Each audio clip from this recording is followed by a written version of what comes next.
Hello everyone. I'm happy to welcome you all for this presentation. Myself Suganya, Assistant Professor of Commerce, Manna Tirumala Nayakar College, Madurai. Now I'm going to present a topic on shares. So a share represents the individual unit of ownership of the company. Once the company is formed, it needs a lot of money to grow and operate. So instead of borrowing all the money from the financial institution and bank, we can issue the shares to the public. So each person who holds these shares is termed as a shareholder and he is considered as a part of the ownership of the company. Let us take an example. If a company issues 1 lakh shares of rupees 10 each, if we can buy 1000 shares means we own a 1 percentage of the ownership. So the share indicates the smallest division of the company's capital that can be raised by the investors. So next one is share capital. Share capital is the total amount of money raised by the company through the issue of shares. In simple terms, we can say that the share capital is calculated by the number of shares multiplied by the face value per share. Next one is types of shares. There are two major types of shares are there.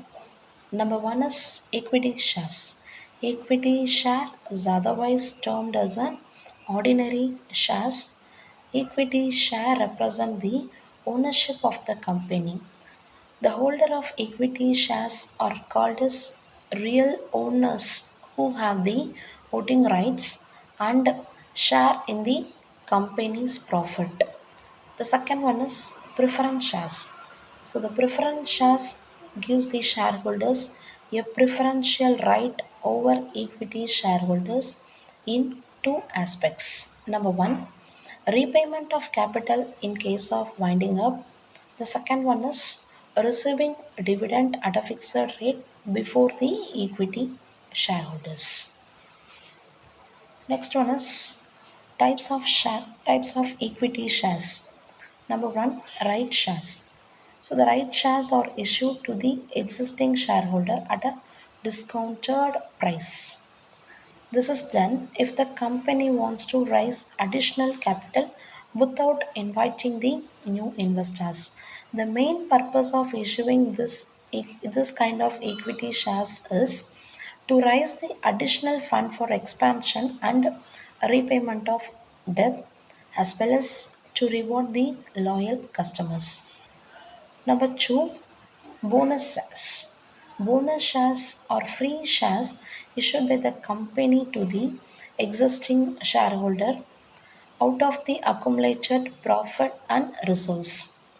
So the main purpose of issuing these shares is to capitalize the accumulated profit and to increase the number of shares in the circulation and to improve the market liquidity. Number three, sweat equity shares. Sweat equity shares are issued by the company to the shareholders for the reward or compensation for their contribution. So, the main purpose of issuing this sweat equity is to motivate the directors as well as staff for their better performance and to reward or to retain the employees. The next one is voting and non voting rights.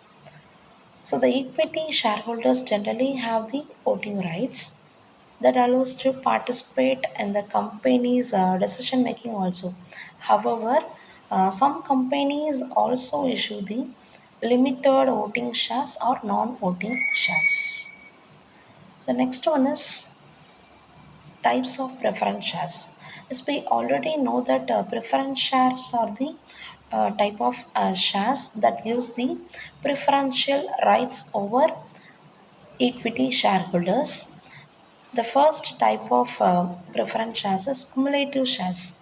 If the company does not pay dividend in any particular year due to lack of profit, or we can say that insufficient profit, the unpaid dividend are carried over to the next year. It is termed as a cumulative preference shares. For example, if a company is supposed to pay rupees 10 per share as a dividend for every year, but in the last year the company has no profit, so the company cannot able to pay. But in the next year, the company earns profit means the company has to pay that 20 per share, because 10 is rupees 10 is from the last year and another rupees 10 from the current year. So he has to pay the 20 rupees to the shareholders. And the second one is non-cumulative shares. This non-cumulative share is just an opposite to the cumulative shares.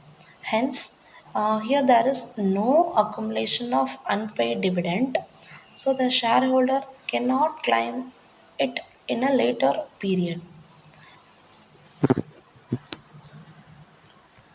Next one is redeemable preference shares. The word redeem means to pay.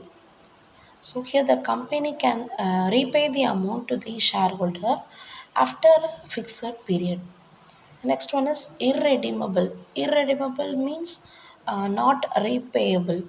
So this kind of shares are not at all repayable during the lifetime of the company. Next one is convertible preference shares. Convertible preference shares, we can convert the into equity shares after a certain period, and non-convertible share means this shares cannot be converted into equity shares. The next one is participating preference shares. So participating preference shares has the extra profit of the company after receiving all their fixed dividend. The next one is non-participating preference shares. He has no rights in the additional profit or surplus. This type of shareholders only receive the fixed dividend, and this kind of share is suitable for the investors who wants a steady and predictable income.